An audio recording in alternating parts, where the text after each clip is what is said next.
بسم الله الرحمن الرحيم.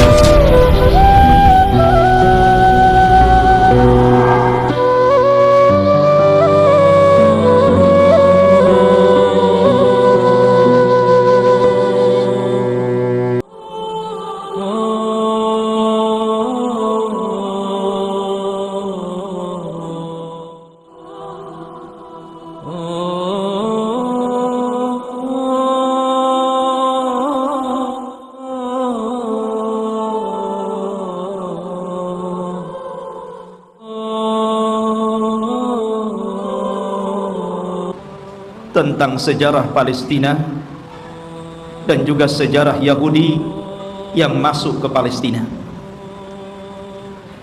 Kenapa saya angkat permasalahan ini? Karena belakangan ini kita dihebohkan dengan dunia tentang pernyataan pemimpin Amerika Donald Trump yang hendak memindahkan ibu kota Israel ke Yerusalem dengan dalih dan alasan sejarah bahwa memang orang-orang Yahudi berhak untuk memiliki Palestina secara utuh. Karena mereka kemudian mengangkat sejarah, maka kita angkat sejarah. Karena sesungguhnya orang-orang Yahudi itu bukan orang-orang yang berhak mendapatkan tanah itu, karena mereka datang belakangan.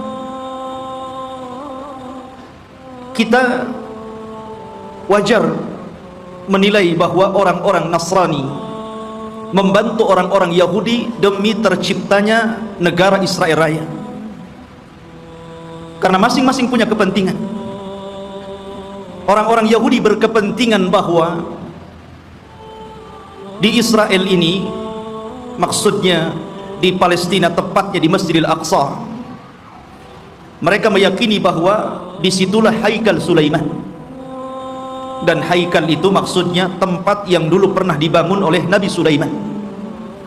Mungkin semacam masjid bagi orang Islam seperti itu. Dan tidak besar, hanya beberapa meter kali beberapa meter saja.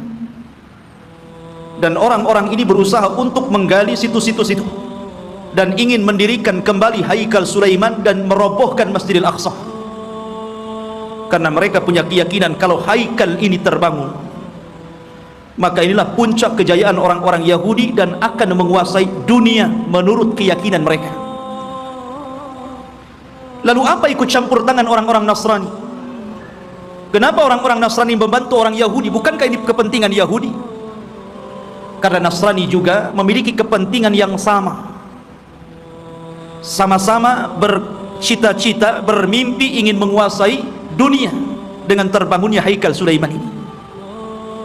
Karena menurut keyakinan orang-orang Nasrani, apabila Haikal Sulaiman ini sudah terbangun, maka Isa bin Maryam akan turun dan akan menguasai dunia dan akan memimpin orang-orang Nasrani. Jadi orang Nasrani ini memanfaatkan orang Yahudi,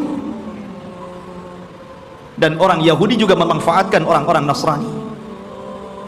Keyakinan kaum muslimin juga sama.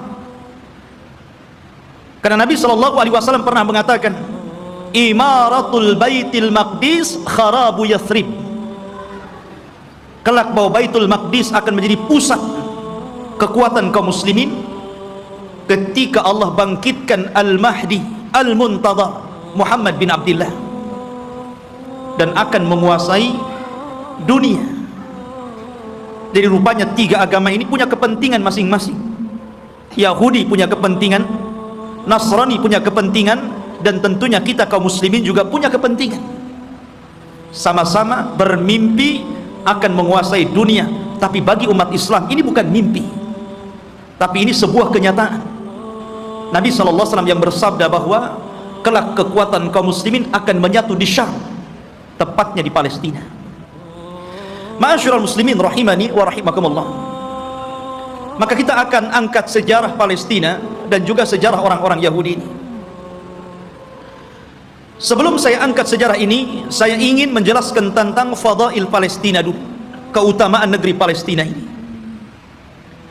Negeri Palestina, ikhwan, di situ ada satu kiblat yang dijadikan kiblat pertama dalam Islam. Karena ketika Nabi SAW salat, di awal salat sebelum Allah Subhanahu wa taala memalingkan kiblat, maka kiblatnya Rasul dan para sahabat menuju Baitul Maqdis. Barulah setelah kemudian Nabi SAW berdoa kepada Allah agar kiblat itu dialihkan ke Masjidil Haram. Turunlah ayat, qad nara taqalluba wajhika fis sama falanwalliyannaka kiblatan tardaha fawalli wajhaka syatral Masjidil Haram. Baru setelah turun ayat ini, maka Nabi SAW kemudian menyuruh seluruh kaum muslimin sejak hari itu, bahkan sampai hari ini, bahkan sampai kiamat dibangkitkan, bahwa kiblat kita telah dirubah dari kiblatnya orang-orang Yahud menjadi kiblat kaum muslimin ke Baitullah Al-Haram. Dari sini menunjukkan bahwa ada sejarah bahwa Baitul Maqdis yang ada di Palestina adalah kiblatnya kaum muslimin. Dan Nabi SAW pernah di-Isra Mi'rajkan oleh Allah dan sempat salat di Baitul Maqdis, bahkan menjadi imam bagi para nabi.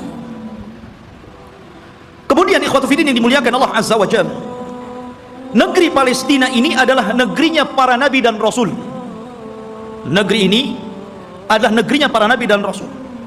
Negerinya Ibrahim alaihi salatu wassalam, negerinya Ishak, negerinya Ya'qub, negerinya Ismail dilahirkan di situ walaupun kemudian hijrah ke Mekah. Negerinya Daud alaihi salatu wassalam, negerinya Nabi Yusuf, negerinya Sulaiman, negerinya Yahya, dan para nabi banyak diutus di negeri ini. Jadi negeri ini adalah negerinya para nabi.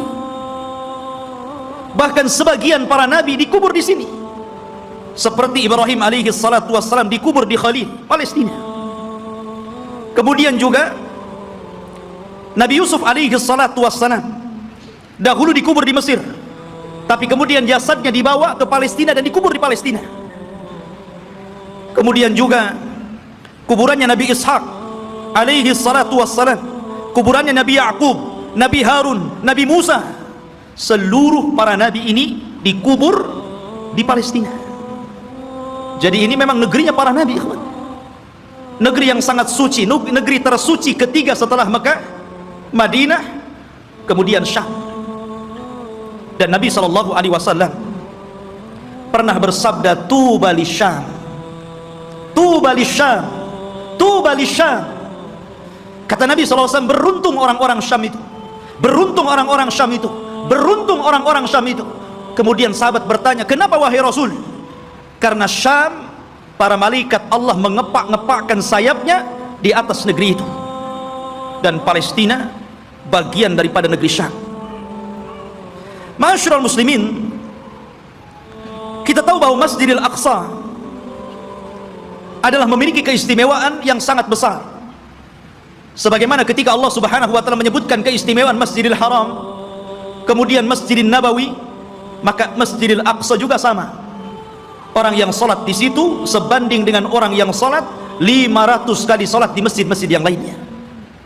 Ini keistimewaan yang sangat besar. Bahkan para nabi, para ulama, orang-orang saleh banyak berziarah ke masjid ini. Negerinya para ulama, negerinya kitab-kitab. Banyak para ulama yang kemudian terlahir di negeri Palestina.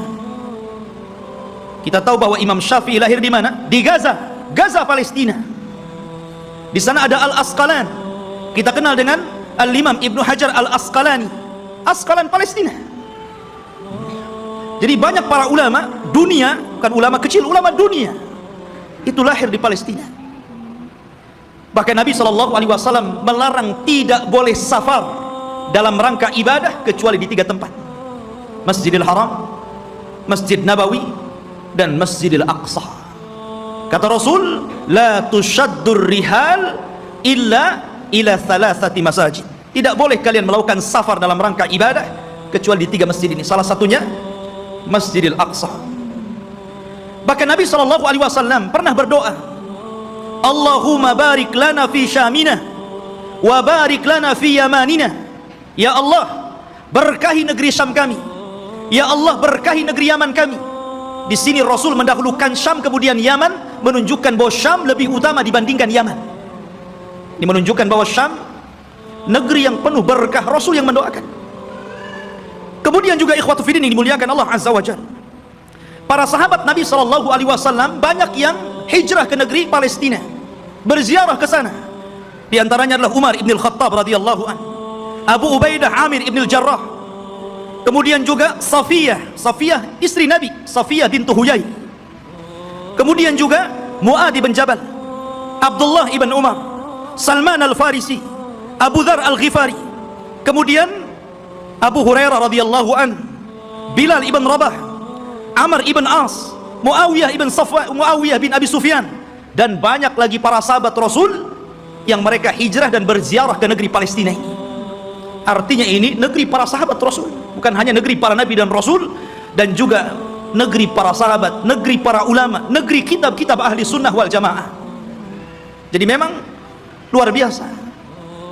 Bahkan negeri ini kelak akan menjadi berkumpulnya seluruh manusia, karena negeri ini disebut mahsyar. Di antara tanda-tanda kiamat, akan muncul api dari Hadraul Maut, kemudian akan menggiring manusia dan mengumpulkan di Syam. Saat itulah kiamat dibangkitkan.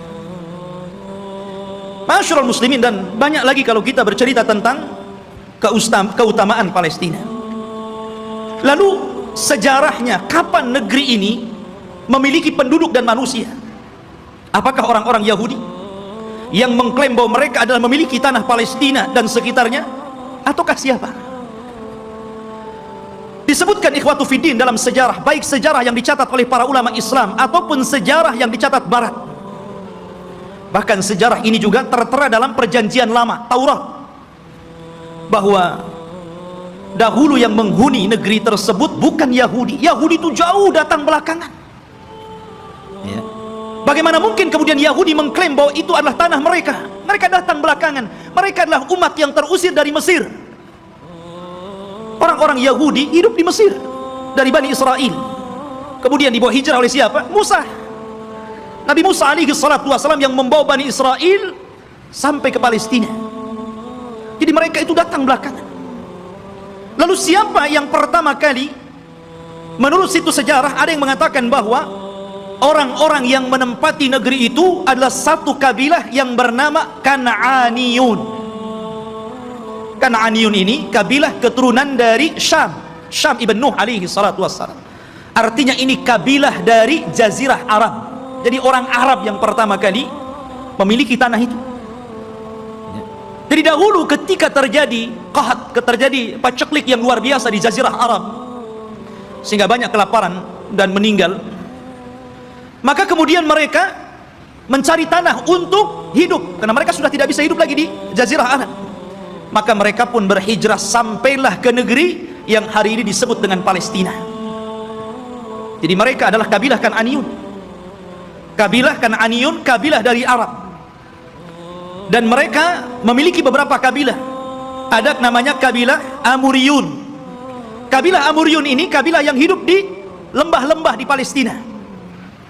Kemudian ada kabilah namanya Yaguthiyun, dan mereka hidup di negeri di sekitar Al-Quds yang kita kenal dengan Masjidil Aqsa, Baitul Maqdis. Kemudian adapun Kan'aniyun, maka mereka hidup di satu daerah yang bernama Arihah, dan Arihah adalah kota tertua di dunia. Belum ada kota di zaman itu kecuali Arihah. Makanya Arihah itu kota tertua di dunia, belum ada kota kecuali ini. Lah hiduplah kabilah namanya Kan'aniyun. Ma'asyiral muslimin rahimani wa rahimakumullah. Lalu kenapa muncul kalimat Palestina?